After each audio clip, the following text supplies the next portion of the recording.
Assalamualaikum. Perkenalkan, nama saya Yarlin Susen Seoweno. Saya dari Prodi Pendidikan Kristen Anak Usia Dini, kelas D, semester 1 dengan NIM 102-2023-0174. Video kali ini saya akan menjelaskan mata kuliah pengantar pendidikan dari awal materi hingga akhir.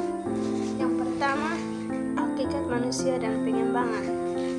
Hakikat manusia adalah sebagai hamba dan khalifah jasmani Allah di bumi yang terdiri dari 3 unsur, yaitu unsur jasmani, akal, dan rohani. Jadi hakikat manusia adalah sebagai hamba dan khalifah Allah di bumi yang terdiri dari 3 unsur, yaitu jasmani, rohani, dan fisik. Jasmani yaitu fisik dan nafsu, akal atau rasio, dan rohani atau psikis dan roh. Hakikat manusia adalah sebagai makhluk yang diberikan kesempurnaan dari seluruh makhluk yang diciptakan, dilengkapi dengan alat indera yang memungkinkan untuk bertahan hidup dengan kemampuan akal sebagai anugerah terbesar. Ciri-ciri manusia yaitu menyadari diri, kemampuan bereksistensi atau keberadaan manusia dalam makhluk, moral atau perbuatan yang dilakukan, tanggung jawab, rasa kebebasan, kewajiban dan hak, kemampuan menghayati, dan kebahagiaan. Ada 4 dimensi dalam manusia, yaitu individual atau ada waktu sendiri, cita-cita, dan perasaan. Yang kedua, sosial, yaitu berinteraksi dengan orang-orang di lingkungan dengan komunikasi yang baik. Nomor 3 yaitu sosialisasi. Sosial yaitu nilai atau kebaikan dan lain-lain. Dan keempat, keberagaman atau religius atau keagamaan.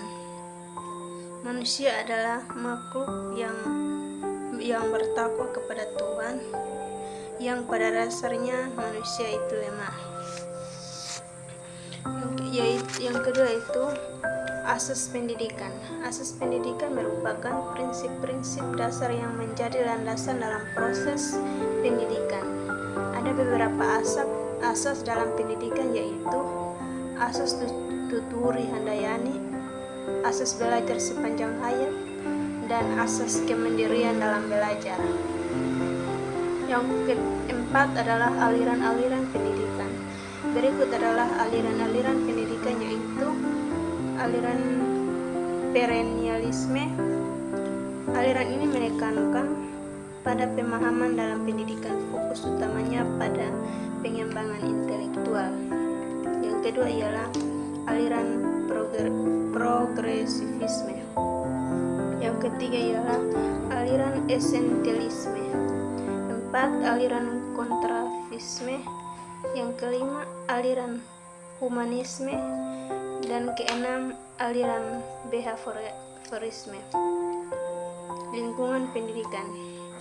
Lingkungan pendidikan dibagi menjadi 3, yaitu lingkungan formal, informal, dan non-formal. Formal yaitu pendidikan dalam keluarga, yaitu pendidikan yang pertama dan utama yang dialami oleh seorang anak. Fungsi pendidikan dalam keluarga yaitu meliputi proteksi, refleksi, inisiasi, sosialisasi, dan edukasi. Yang kedua itu lingkungan sekolah atau informal, yaitu cara berlangsungnya anak menjalankan tugas pendidikan di sekolah. Di situ anak selalu aktif dengan guru dan teman-temannya.